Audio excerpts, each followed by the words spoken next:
Assalamualaikum nak, gimana kabarnya? Makanya teratur kan? Waalaikumsalam. Alhamdulillah, sehat dong. Kan kerja di kantor gede, pasti teratur semuanya. Wah, itu kantor kakak. Keren banget kelihatannya, kayak yang di film-film. Iya ya, kantornya kelihatan gede. Ibu jadi bangga sama kamu. Kamu beneran kerja sama bos-bos gede? Iya dong Bu, aku kan kerja jadi manajer. Setiap hari rapat sama orang-orang penting. Tanggung jawabnya gede, tapi ya namanya orang sukses harus siap kerja keras. Kakak keren banget. Pasti gajinya gede ya? Ya lumayan lah, 2 digit lebih. Alhamdulillah, ibu tenang sekarang. Fahmi udah sukses, gak kekurangan apa-apa. Oh iya nak, ibu ada permintaan. Apa tuh Bu? Tenang aja, kalau soal duit, insya Allah aku ada. Bukan soal duit nak, ibu mau Aulia ikut kerja di tempatmu. Hah? Aulia kerja di sini? Tapi kantor kakak ini khusus orang yang punya pengalaman tinggi. Aulia kan baru lulus SMA, harus lanjut kuliah dulu. Iya kak, kan kakak udah sukses. Aku juga mau belajar biar bisa kayak kakak. Kakak pasti bisa bantu masukin aku kan? Iya tuh, daripada Aulia nganggur di rumah, lebih baik ikut kamu. Kan dia bisa bantu-bantu, kerja apa aja yang penting halal. Iya sih, tapi di kantor kata semua orang sibuk banget. Nggak ada waktu buat ngajarin anak baru. Tapi kan kakak bisa ajarin aku. Pasti di kantor kakak ada kerjaan yang ringan buat aku kan? Nggak apa-apa nak, Aulia ini anaknya rajin. Dia pasti bisa belajar cepat. Ya udah, nanti kalau ada lowongan pasti kakak kabarin deh. Oh iya nak, kamu jadi mudik kapan? Soal mudik, insya Allah H-3 sebelum lebaran. Wah, ibu senang banget. Akhirnya kamu pulang juga. Nanti pas pulang ibu siapin opor kesukaan kamu. Iya kak, pokoknya nanti kita harus jalan-jalan. Kakak kan udah sukses. Jadi traktir dong. Hehe, iya deh ya.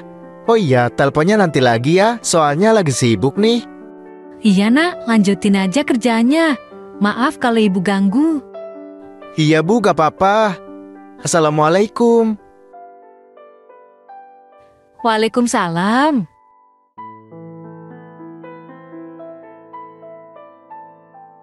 Hidup macam apa ini? Fahmi, buruan keluar.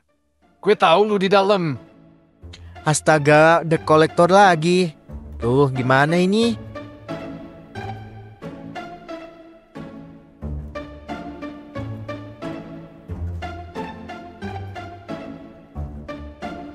Hebat ya Fahmi, tahu-tahu udah jadi manajer aja.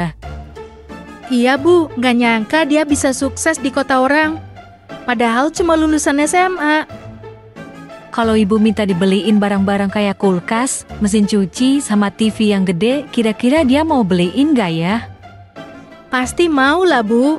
Barang-barang kayak gitu mah kecil buat Kak Fahmi.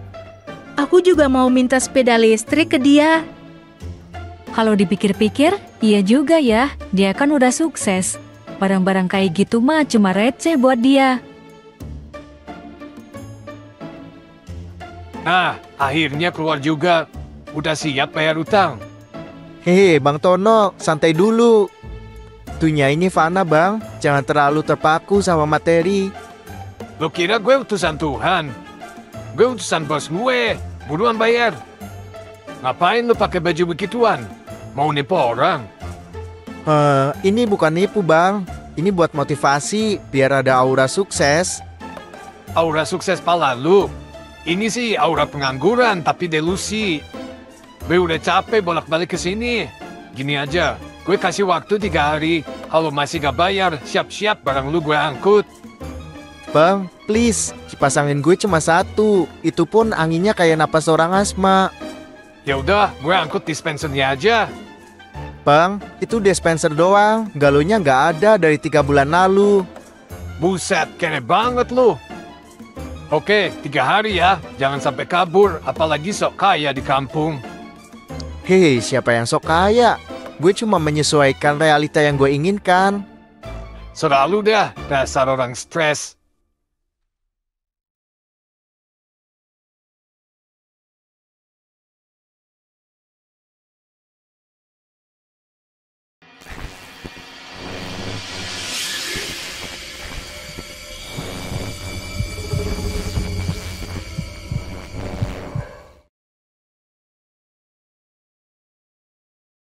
Gimana ya cara gue bayar utang sama buat rental mobil pas mudik? Biar teman-teman di kampung ngiranya gue udah kaya. Apa gue jual laptop lama gue aja ya? Kayaknya 3 juta masih laku. Lumayan bisa buat rental mobil.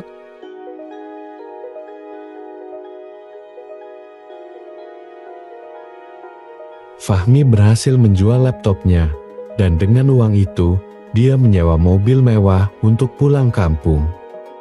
Saat tiba di desa, dia melaju dengan percaya diri. Kaca jendela sedikit diturunkan, membiarkan teman-temannya melihat sosoknya di balik kemudi.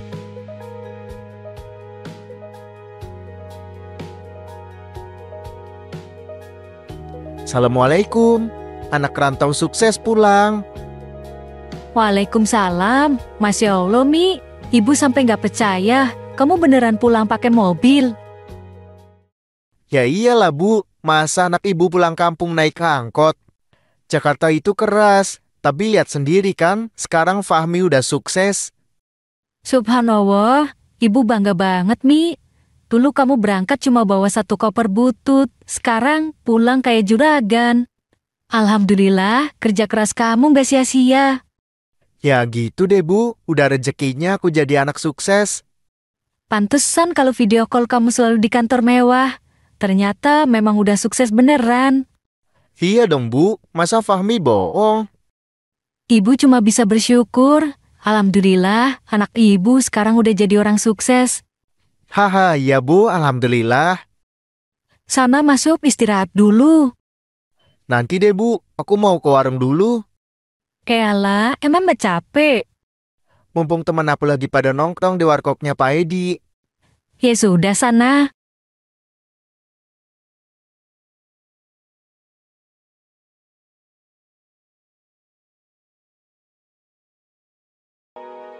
Wih Fahmi, apa kabar lo? Gila, sekarang pulang-pulang bawa mobil, pakaian rapi, wangi pula. Udah kayak artis ibu kota aja nih. Ya elah, biasa aja bro, namanya juga pekerja keras. Keren lo Mi, kerja apaan sih di Jakarta? Kok bisa sekaya itu? Hah, susah dijelasin bro. Tapi intinya gue main di dunia investasi. Duit muter, untungnya gede. Investasi yang kayak gimana tuh?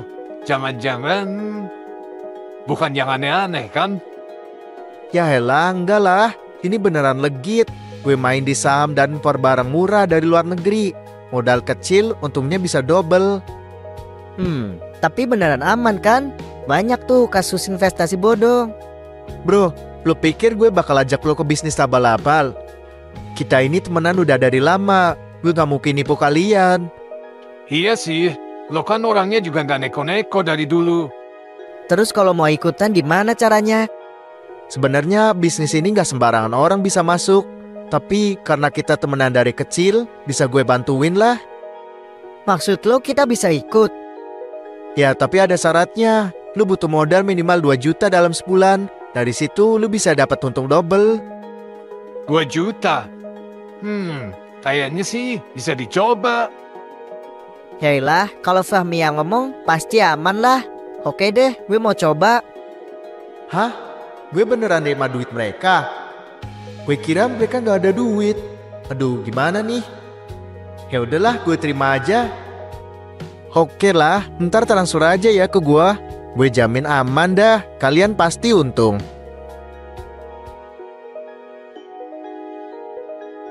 Berawal dari 2 temannya yang terlebih dahulu berinvestasi, Fahmi mulai menggunakan uang tersebut untuk membelikan berbagai barang untuk orang tuanya. Keberhasilannya tak luput dari perhatian warga sekitar. Kabar tentang investasi menguntungkan yang dijanjikan Fahmi pun menyebar dengan cepat, membuat para tetangga tergiur untuk ikut serta berharap mendapatkan keuntungan besar seperti yang dijanjikan.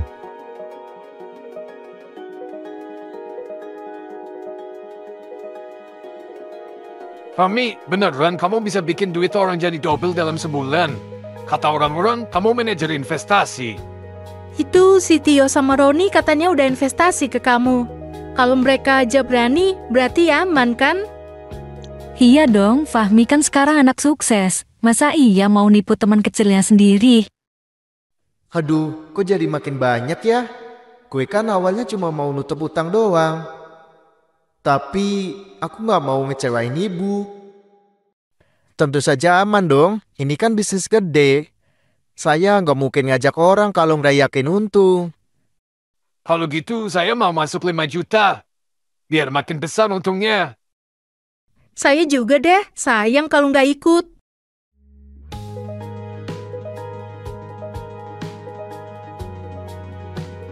Dengan uang sebanyak itu, Fahmi malah semakin terlena. Dia mulai terbiasa hidup mewah, makan di restoran mahal, memakai pakaian branded hanya untuk merasakan sensasi kemewahan. Setiap lembar uang yang ia genggam memberinya kepuasan sesaat, seolah membuktikan bahwa dirinya benar-benar sukses. Ngomong-ngomong, udah sebulan lebih, kok duit kita belum ditransfer juga ya? Iya nih, si Roni sama Tio aja katanya belum dapat apa-apa. Lu udah coba tanya Fahmi? Gue udah nanya si Fahmi, tapi jawabannya muter-muter. Katanya sabar lagi diproses, tapi kok lama banget ya? Wah, kayaknya ada yang gak beres nih. Jangan-jangan kita kena tipu. Gawat, aku baru dapat kabar dari temen aku yang di Jakarta. Fahmi itu aslinya pengangguran, kontrakannya aja jelek kayak gini. Apa? Terus duit kita dikemanain? Wah, gak bener ini. Kita harus datang di rumahnya sekarang juga. Ayo, sekalian kita kumpulin yang lain juga. Tenang-tenang, semuanya bisa kita bicarakan baik-baik. Bicarain apanya? Lu bilang ini investasi aman, tapi ternyata di Jakarta lu cuma pengangguran. Lu pikir kita semua bisa lu bodohin? Bukan gitu. Aku bisa balikin duit kalian, tapi aku butuh waktu. Hah? Butuh waktu? Emang duit kita kemana? Lu pakai buat apa? Jangan-jangan lu udah habisin buat foya-foya. Sumpah, aku nggak niat buat nipu. Dasar bodoh. Lu bikin kami rugi demi gaya hidup lu sendiri. Astagfirullah, anak saya. Jangan pukuli anak saya.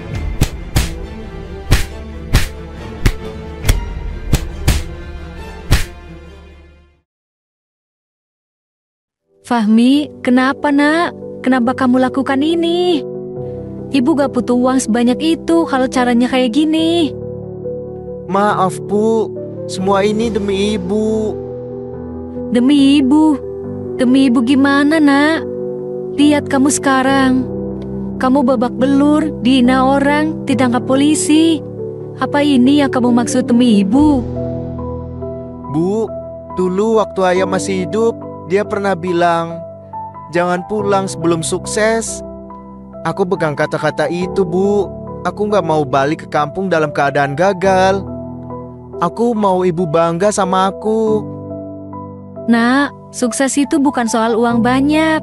Bukan soal gengsi. Ibu cuma mau kamu selamat, sehat, dan hidup dengan jujur. Tapi Bu, semuanya sudah terlanjur.